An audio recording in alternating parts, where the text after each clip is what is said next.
Olá, tudo bem? Está começando agora mais um da sua conta.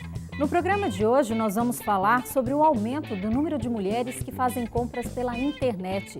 Você vai saber também a importância do consumo consciente. E no segundo bloco você vai saber o que é liquidez. O da sua conta já está no ar. Impulsionado pela entrada de 10 milhões de novos consumidores online, o comércio eletrônico deu um salto de 29% no ano passado no Brasil. Entre os motores deste crescimento explosivo estão as mulheres e os internautas com mais de 50 anos, principalmente das classes C e D. É o que indica um levantamento da Associação Brasileira de Comércio Eletrônico. Sobre o assunto, eu converso com o economista e professor da UFAL, Fábio Guedes. Olá, Fábio. Olá, Maria. Bom, a gente sabe que as mulheres acabam comprando mais, mas o que chama a atenção nessa pesquisa é principalmente porque tem crescido muito, né, o comércio eletrônico.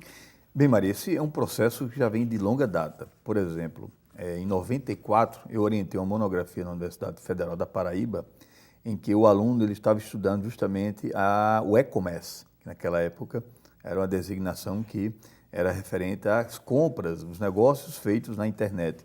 E já naquele momento, a gente observava que o uso de computadores e tecnologias como a internet, ela propiciava, né, o consumidor ele procurar produtos na internet e o comércio também ele ampliar cada vez mais esse espaço de venda. E agora é só uma ratificação de que é um processo que não tem mais volta.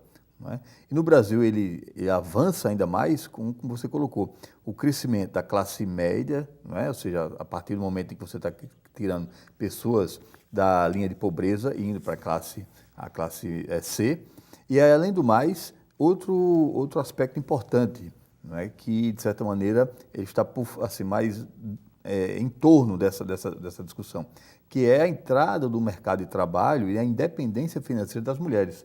Então, se são as mulheres que têm crescido o volume de vendas na internet, sendo movimentado esse comércio também pelas mulheres, significa que elas têm autonomia e essa autonomia tem por base o quê? A sua independência financeira e sua inserção no mercado de trabalho. A gente vê que artigos de moda e beleza têm ficado em primeiro lugar nas vendas, aí batendo até mesmo os produtos eletrônicos, né? Isso mostra a força, né, que a consumidora, a mulher tem, né, nesse mercado eletrônico. E não é só produtos cosméticos, né? Por exemplo, tem também bijuterias, né?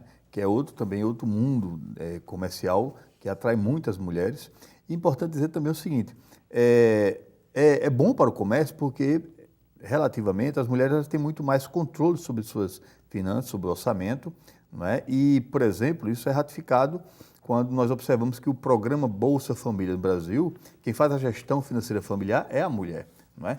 Então, significa que isso é bom para o comércio, traz segurança, né? Significa que as mulheres estão cada vez mais tendo independência financeira, estão se inserindo no mercado de trabalho e é evidente que isso tende a um comércio a ampliar-se cada vez mais.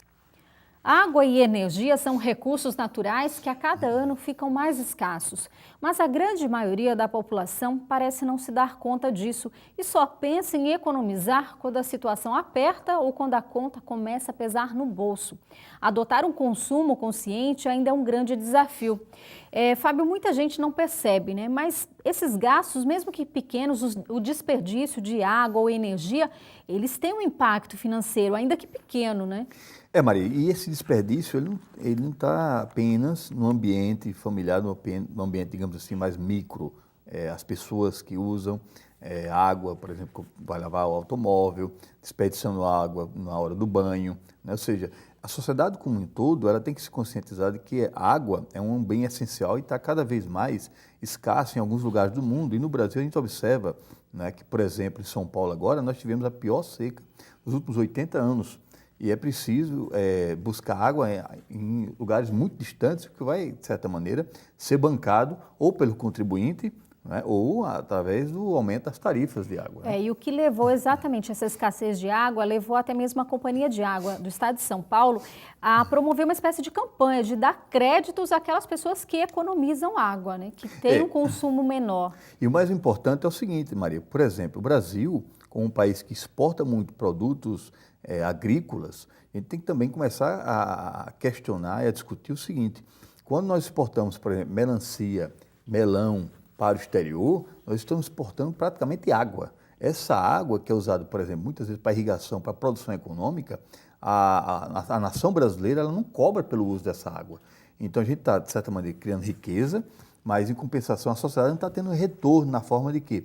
Na forma da cobrança econômica em cima de um recurso que a sociedade brasileira inteira ela precisa, que é água, né?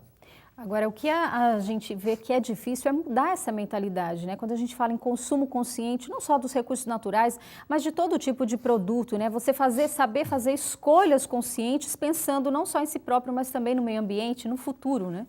É por isso que é o seguinte, a mesma coisa que a gente discute, por exemplo, algumas penalizações nas leis de trânsito, porque os motoristas, né, os usuários de transporte individual não têm consciência, não têm aquela cultura e é preciso se cobrar através de uma legislação que seja mais forte, rígida e também tenha tarifas e preço de multa. É assim que a consciência vai se construindo. Ao mesmo modo, a questão relacionada aos recursos renováveis, no caso específico, a água. Não é só basta educar, ter campanhas educacionais e culturais para você ter um consumo mais consciente. No momento em que também esse recurso, digamos, fantástico, ele comece a faltar e a gente vai ter que cobrar muito mais caro por ele, então a sociedade ela vai começar a tomar mais consciência de que é no preço também, né, que você penaliza também o uso de forma desperdiçada. No nosso caso aqui no estado, a gente já viu que isso já tem acontecido, por exemplo, com a água, né? Antes a gente pagava aí 80% do valor do esgoto, né? Hoje a gente já paga 100% e isso encareceu a conta de todo mundo, né? Pois é, e tende ao longo do tempo, como acontece, por exemplo, em países da Europa, a água é tão cara que, inclusive, as pessoas elas escolhem, né, quantos banhos por dia você tem que tomar, porque o recurso realmente não é barato. A gente não chegou ainda a esse ponto. E no próximo bloco a gente explica o termo liquidez. A gente volta já já. Não saia daí.